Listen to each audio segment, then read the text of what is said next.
And so Christianity was not working?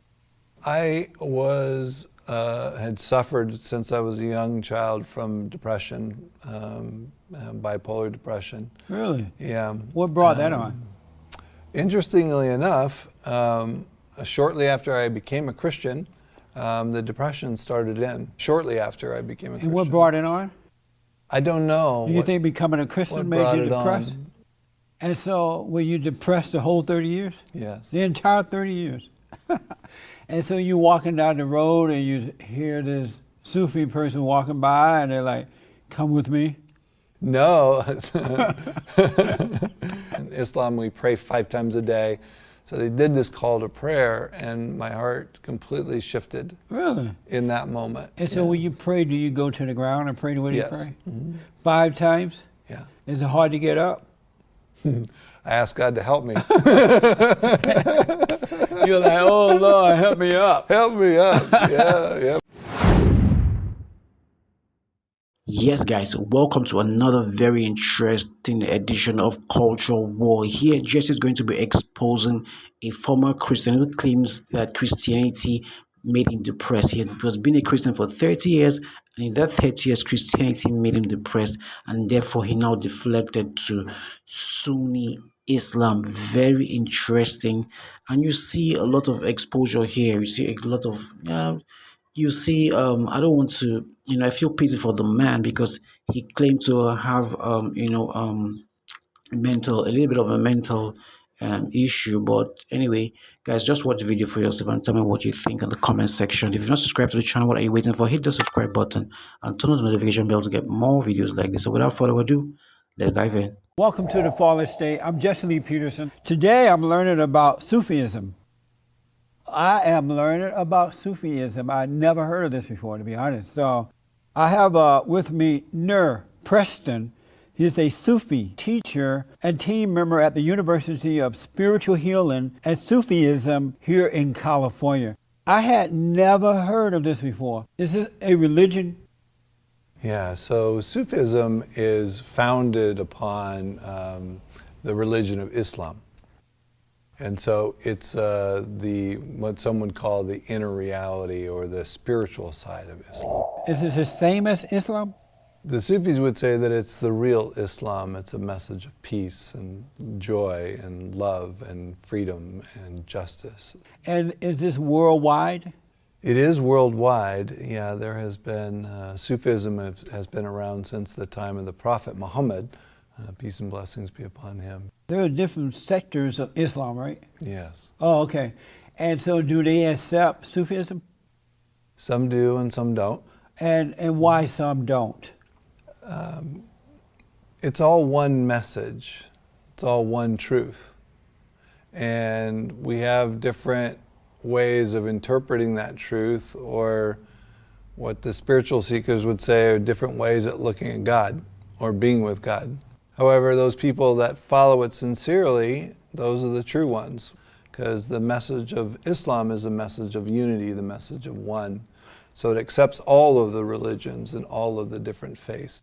How did you get involved with this? Were you always a part of this religion? No. I traveled for a little over 30 years on the Christian path. Was Christianity working for you? My mom would drag the family to church when we were younger, but God had put it in my heart, I like to go to church. And so I like to read the Bible, I like to go to Bible study. And so there were many, many benefits for my spirituality and my life. And then there came a time where it was time to move on, and God opened my heart up to this now. And so Christianity was not working? I had suffered since I was a young child from depression, bipolar depression. Really? Yeah. What brought that on? Interestingly enough, shortly after I became a Christian, the depression started in. Shortly after I became a Christian. And what brought it on? I don't know. Do you think becoming a Christian made you depressed? I think it was the way that I held the beliefs of Christianity. And what I mean by that is that it was something that I began to try to figure out with my mind, and it had an effect on my mind. And a lot of Christianity today is a pathway through the mind. It's a pathway through reason, through making sense, and through understanding, all of which is true, and all of which is very, very beautiful. Islam and Sufism is a path to God through the heart. So it's not about knowing something, it's about knowing the reality of something. And so were you depressed the whole 30 years? Yes. The entire 30 years? And so you walking down the road and you hear this Sufi person walking by and they're like, come with me? No. No, I was with a good friend of mine in Denver, Colorado, and he was a big Raiders fan. In the Denver, Colorado, the Raiders were playing the Broncos on Monday Night Football. Right. And I was walking down the street, and it just landed on me, and I looked at my friend, who was also a devout Christian, and I said, you know, brother, my heart won't do this anymore. Really? I don't know what's next, but I can't do it. Can't do Christianity anymore. I can't do it. I've searched, I've looked. There's a passage in the Bible where Jesus says, you know, come and seek me and drink, and you'll never thirst again. But I was thirsty. I was still thirsty. I was still seeking. I hadn't found what I was looking for. So I was walking down the street, and it did land on me. And I said, you know, I need to go. I need to continue whatever it is. I need to stop this. It was shortly after that I picked up the book, The Power of Now by Eckhart Tolle. Uh-huh. And so I was traveling from Los Angeles to Costa Rica, and I read the book. And when I got off the plane in Costa Rica, I just felt like, you know, I'm just going to practice this. So I'm standing in the airport line, customs line to get out, and back then, it was a long customs line, probably 2 hours. And I literally standing there and practicing the power of now, and it just felt like my depression came out of my chest, went through the roof of the airport, and I was just gone. How long has that been? How long ago was that? So that's a little over 10 years, I guess, if my memory serves. And you have not correctly. experienced depression since that time? Really? It's just gone. And so do you have perfect peace now? I would say that there are days when my heart experiences lack of peace. However, in general, yes, I have profound peace. That's amazing. Your mother took you to church, right, and introduced you Yes. to Christianity. Were you raised by your father and mother? Yes. And were you close to your father? I was not all that close to my father, no. You were closer to your mother? Yeah. That's amazing. And why weren't you close to your father? My father had many, many, many gifts, and he also had his troubled side as well. So he was difficult to get close to. And did your mother have a troubled side? She did. She grew up. She left home when she was young. She was a professional ice skater for many, many years. She had a difficult life as she found her way, and but she did the best that she can, and she was a very beautiful woman in her own right. Yeah. Why was it closer to get to your mother? She had a troubled side, but not to your father. He had a troubled side. Yeah. So with my mother, she had an experience with Jesus, and she became a Christian, and she started taking a lot of us to church and things of that nature. And I didn't have much of an opportunity to connect with him or bond with him. How do you feel about that today? Well, it was several years where that was very difficult for me, and now I am very, very happy and at peace with, where I'm at. Did you forgive your father and mother for what they did to you? Yes, many, many times. Did you tell them? Yes. Oh, you did. Why do you have beads in your hands? These are tasbih beads. It says in all the holy books to remember God, and so I don't do a good job at remembering. So I forget all the things. So I try to carry these around to go back to that remembrance and be with God. Yeah. Are you married? Yes, I am. And you have children? I do. I have an ex-wife, and I have 4 children from that marriage, and my current wife, we don't have children. Oh, I see. Why did you divorce with your first wife? Yeah, because there's many reasons why that was. And my ex-wife is a very beautiful woman, and No, if you're beautiful, you would be with her. and Well, not as God made it. Men do not leave beautiful women. They do in the state that I was in. Oh, you were the problem. Yeah, I was definitely the problem. I suffered for about 3 or 4 years from alcohol abuse. Really? And that, along with the economic times in 2007, 2006, 2007, 2008, really took their toll on me as an individual. The depression that I was experiencing also was at its height during that time, and our marriage suffered accordingly. Yeah. When you were depressed, what does depression feel like? What did it look like and feel like? Yeah, good question. So the feeling there was like a feeling of just heaviness. It's like having to get up out of the chair with a 200-pound backpack, and that's what you have to carry around with you all of the time. For 30 years? Yeah. And so did you become depressed as a result of Christianity, or something else was already happening in your life? I feel as if depression was a gift of my Christianity, because like any illness, that illness brought me immeasurable blessings and gifts. Why did you become an alcoholic? Yeah, so interestingly enough, when I was suffering in my late 20s, my stomach was bleeding, I was bleeding inside, I had tremendous stress, and the depression was at its height, and so I went to see a doctor. The doctor checked me out, and he said, "Look, there's nothing wrong with you. You have California-itis." Like, California-itis, what's that? Because you're stressed out. Oh. And so he says, do you drink wine? And I said, Do you drink wine? Wine, yeah. Oh, okay. I said, no, I don't. And he goes, try half a glass of wine. So I went home and tried half a glass of wine, and oh my God, I was relaxed and I was calm for the first time that I could ever remember. And wow, so you became an alcoholic as a result of drinking one half a glass of wine, and one thing led to another. Yeah, I drank everything from apple martinis and... Did you go back and beat the doctor up for recommending the wine? No, I said a deep thank you. So do you still drink? I truly said a deep thank you, because when I stepped up the steps in AA in that one day, and God just took that desire to drink, it was just gone, it left me. So you don't drink at all? Just like that. And you don't take medication or anything? No, it's been 9 years of no drinking, yeah. And so you find this other woman, did you meet her at the rehab place? No. Thank God. Yeah, no.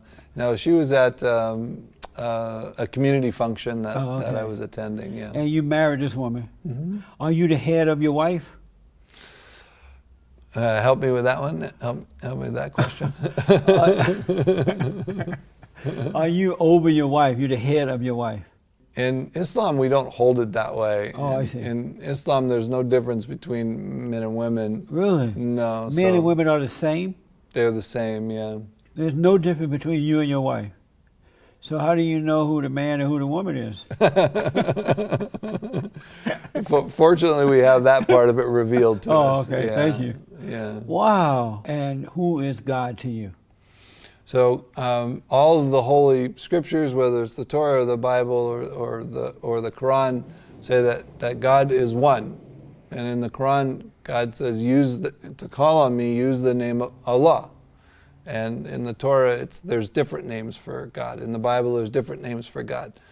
And in Islam, we use the name Allah. So is Allah the same God that the Christians believe in? Yes. It's just a different name. Yes. And do you believe in Jesus as well? Yes. Is he the Son of God or God? Yeah, so we hold Jesus, or what we would say in Arabic, we say Isa. When we hold Jesus, may Allah's peace and blessings be upon him, as a prophet. And so not as the Son of God or as God himself.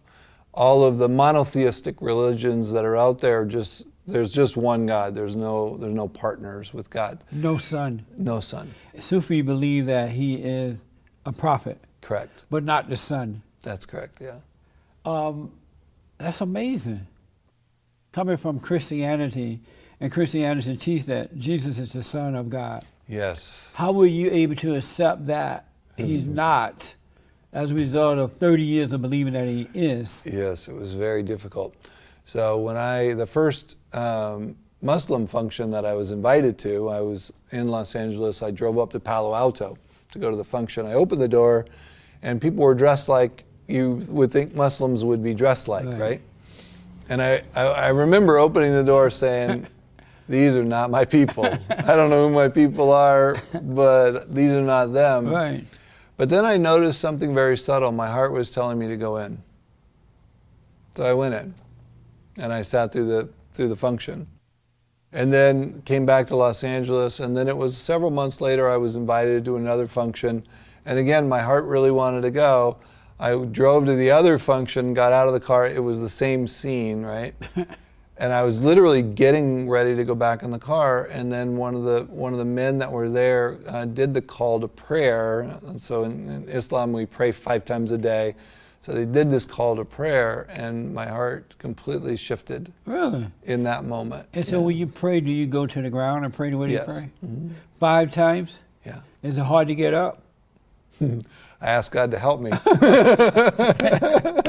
You're like, oh Lord, help me up. Help me up. Yeah, before I go to bed at night. Is your wife a Sufi? Mm-hmm, yes. She is. Let me ask, what is a man? That's a good question.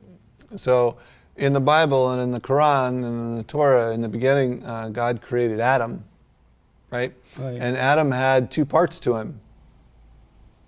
So he had the physical part, which we recognize as a man, right? Right. And then he had a spiritual part. Right. And the 2 then were combined, right, in this thing we call a body, that is a man. And inside of Adam, he carried all of these different qualities of God. And then when it came to him being a man, other qualities dominated him versus the ones that dominate a woman, and he's a man. Are you a man? Yes. You are a man. And did the woman come from the man? All of the Holy Scriptures teach that principle, yes. And if that's true, why aren't you the head of your wife? In the Christian church, it states very, very clearly, they have a teaching that the man is the head of the woman. Yeah, God is the head of Christ. Christ is the head of man. Man the head of woman. Yeah, and which is the symbol of the church. Right. Yes? Yes. And the symbol of the church is infinitely beautiful. Right. Right? And the completion of that, we believe, came in the teaching of Islam. And so the Prophet Muhammad, may Allah's peace and blessings be upon him, gave a completion, if you will, of that teaching. And the completion of the teaching is that there is only one, and that's Allah. Anything else is our perception. So there's just one.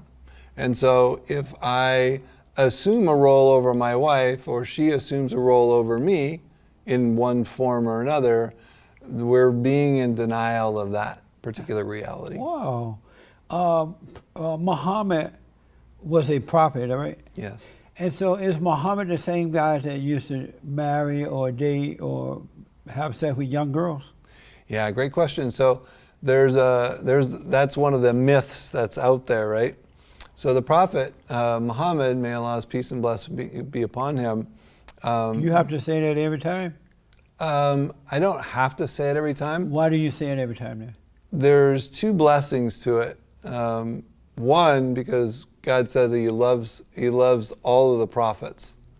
And so if I say Jesus, I say, peace and blessings be upon him. Oh, I see. Or if I say, Abraham, peace and blessings be upon him, because God loves him. And so it's out of respect for that. And so did Muhammad have sex with young girls?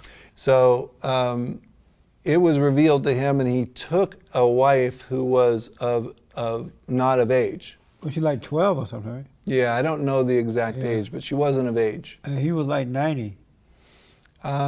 He wasn't 90. No, I'm kidding. But in her perspective, he probably was 90, right? That's right. Yeah. No. And however, the time of the consummation of that marriage was delayed, right, until she became an adult. So you actually believe that Muhammad married this girl, took her home, slept with her, but no sex until she became an adult? I believe that Muhammad married her, put her as a part of his household, and waited until she was an adult to consummate the marriage. Are you serious? You believe that? Why did he have to marry a child and then wait until she become an adult before he had sex with her? Yeah. And taking her to his home and everything. Yeah. So there's a couple of answers to that. One has to do with the culture of the day and protection for her as an individual, right? So when it came through that God had given this woman to be his wife, he was simply obeying what that command was. But she wasn't a woman. That's correct. I'll say one more thing with that. The events of the Bible, right? Because in the Bible, there's many events where atrocious acts, as we view them, were committed, yeah? Were committed? Yeah. Yes. Yeah. So one of the examples that are given in the Bible is Abraham, when some family members got him tipsy and he slept with somebody he wasn't supposed to sleep with, right? Right. Yeah. So if you believe that to be true, right? So it's in the Bible. So if you believe it to be true, that particular type of thing is not acceptable. It's just under any circumstances. But one of the things that we have to hold is we have to hold that everything, no matter how we perceive it, happens in the mercy, or mercy is the vehicle of the delivery. So the Quran says that the Prophet Muhammad, to answer your question, was given the order to marry this girl, so he did, and it was prohibited for him to have any kind of relationship with her until she became a woman, so he waited until that happened. God's wisdom in that, I don't know. Amazing. I don't know. His mercy in that, I do not doubt. Are Sufism prophets allowed to do that today? So the Sufis hold that the station of prophethood ended with the Prophet Muhammad. Oh. How is Sufi different than the Muslims who require that their women dress covered up from head to toe? They're not allowed to drive. They are not allowed to, go in the streets by themselves. First of all, that is not the real Islam. Period. Oh, it's not? Everything you just described is not it. Oh, I see. No, of course not. So is that an offshoot of Sufi? Of course. I mean, man has taken things, right, throughout the ages and ran them into extremes. The Quran says that Christians and Jews are infidels, worthy of death. Do you teach that in Sufi as well? No. Oh, okay. That's not the Quran, in your Quran? The Quran teaches that if we take the life of a single person, it's as if we've taken the life of the whole world. Oh, okay.